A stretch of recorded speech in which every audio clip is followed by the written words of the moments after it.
Yeah, straight from Pakistan to LA to Boston, straight from the 508 SUMiT. What up, man? Welcome in, man. My God, thank you for having me. Always seeing you around, man. Nice to see you have behind the mic today with me, man. Hey, absolutely, bro. It's a blessing to be here for sure. Welcome in, man. You've been doing your thing for a minute, man. Likewise. I see you, bro. Yeah, likewise. You're a legend, bro, so I'm grateful to be up here. But yeah, been grinding for a minute. You've never, every time I've run into you, you've never approached me about music, which is great. I love that. And you let the music do the talking. Can we explain, that history of just putting in that work? Obviously you coming in from this market, know Boston, jamming, but I know you run around with E-Double and you guys have your network and you guys move around together and stuff. But how important is it to let the music do the noise? You know what I mean? Yeah. Well, it's a competitive market. I'm sure you meet a million artists a day.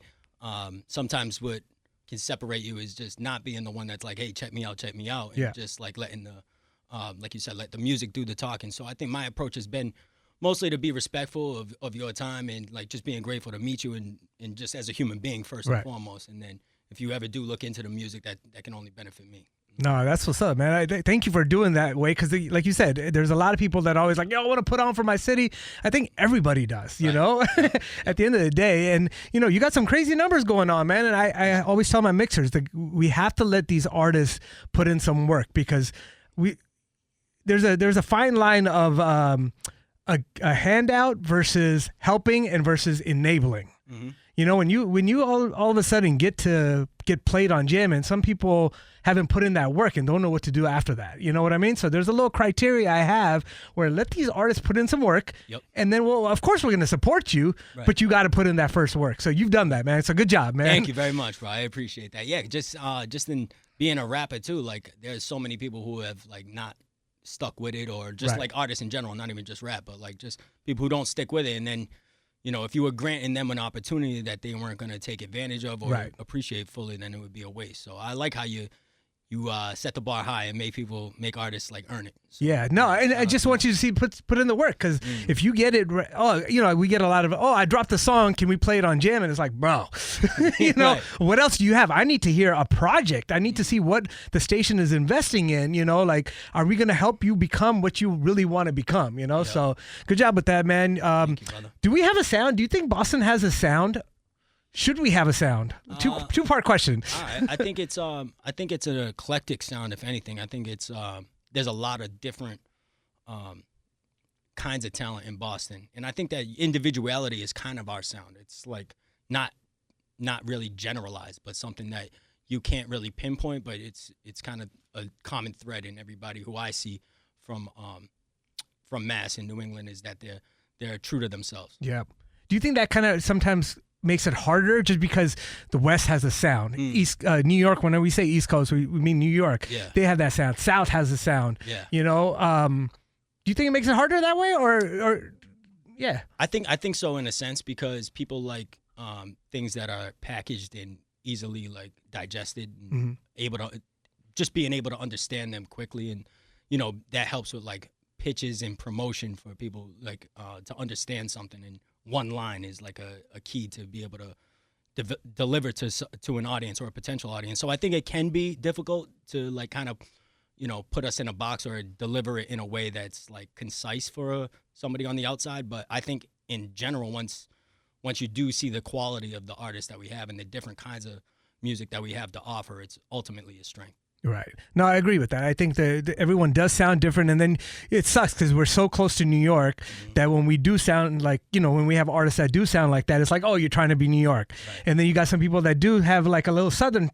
sound to them. Yep. It's like, oh, you're trying to be the South. It's like, well, we can't be ourselves because then you're like telling us, why are you being so individual? You know what I mean? Yeah. It's such a I hate that game, but it's a double-edged sword for sure. Yeah. We got SUMiT in here right now, 508. You got some big features. You connected with some big guys. Being in the game for a long time. How did some of those networks happen? Like a Method Man. Like how did you connect with the Method Man? Well, that was through the legend Terminology. So I know you're boys with him. Term and I did a collaborative album last year. It was called Made. 7-song project, and on one of our songs was Ammunition, and it's basically there's no hook to it. It's just me and Term just kind of barring up, and we wanted a big name feature on it, just one for that project, and Term having a relationship with Method Man and it being a perfect flow for him kind of just made it a no-brainer for us to reach out, at least to see if he would be interested, and luckily he was. Nice. Yep. Yo, shout out to Term. He just dropped his 60th album? 60th album, him and Royal Flush. It's called Royal Term. Shout out to my brother Terminology. Yo, he's been putting in work, and I know you have your mentors or your friends now, and people that have done it. You're cool with Joyner. You're cool with Millies. How important is it to have these kind of networks? Just to correct you, I don't know Joyner personally. Oh, you don't know him no, personally? No, I don't. Oh, okay. But he's from Worcester. I'm super proud of what he's put together, and he's an amazing artist. But I do have a relationship with Millies that was introduced through my videographer Tange. Shout out to Tange. Right Tangerines is his company, and yeah, just being able to link with those guys who are in a place that I'm aspiring to get to it's inspiring for sure. Like years of putting in work behind the scenes, you know? And I mean, you've probably seen it from a long time, you know? Absolutely, yeah. That's what's up, man. SUMiT's in here right now. I kind of read about the I, but let's explain just in case. Everything is capitalized but the I. Yeah. Why is that? It's just to symbolize keep staying humble.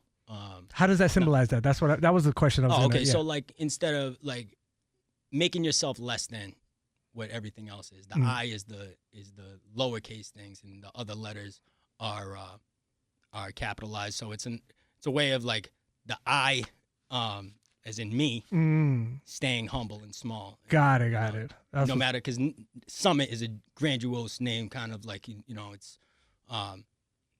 it's something that people hear and they think that, okay, it's like reaching the top, it's being the top or being the best or something like that. It's something that kind of balances that off and kind of tells who I am as a person. Okay. So the SUMiT means high point at the highest point. Yeah, right? yeah. But within me, it's staying humble despite that. Got it. That's what's up, man. You got this new record out with Tyla Yaweh, man. That's my guy right here. Oh, yeah, the encore. Yep. So, quick story. Tyla, I was going to come to that studio session with you guys. Oh, he hit me up that day when he was in here. Where did you guys record this at? At So Ripe Studios in Lowell. In Lowell, yes. Yeah. So he's like, yeah, it's in Boston, right? So I was like, all right, cool. He had an event. I was in the studio, and then I was like, yo, bro, you going to send me this address or what? And he sends me the address. I was like, bro, I can't make it out to Lowell. I can't make it there right now. I thought it was right here next to where I am. Not realizing that Lowell and Boston are not that close. Yes. Right. And he's like, so you're not pulling up? I'm like, bro, it's 11 o'clock at night.